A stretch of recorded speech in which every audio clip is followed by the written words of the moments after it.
गेल्या 2 महिन्यांपासून आरोस नाबरवाडी परिसरात नर आणि मादी बिबट्याने अक्षरशः उच्छाद मांडला असून मानवी वस्तीत या हिंस्त्र श्वापदांचा मुक्त वावर वाढल्याने ग्रामस्थांच्या जीविताला मोठा धोका निर्माण झाला आहे। येथील रहिवासी शैलेश गजानन नाबर यांच्या घराच्या अंगणात बिबट्यांचे वारंवार दर्शन होत असून सीसीटीव्ही फुटेजमध्ये त्यांचे हे डेअरिंग कैद झाले आहे।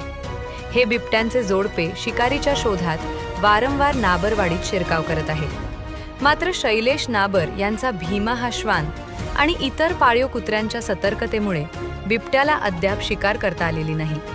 या श्वानांच्या आवाजामुळे ग्रामस्थ सावध होत असले तरी ही परिस्थिती किती काळ टिकणार असा संतप्त सवाल उपस्थित केला जात आहे। नाबर यांनी वनविभागाला कल्पना दिली। वन कर्मचाऱ्यांनी घटनास्थळी धाव घेत पाहणीही केली, मात्र त्यांनी दिलेले उत्तर ऐकून ग्रामस्थांच्या पायाखालची जमीनच सरकली आहे। सदर मादी नुकतीच व्यायलेली असल्याने तिला पिंजरात पकडून स्थलांतरित करणे योग्य नाही असे सांगून वन विभागाने हात वर केले।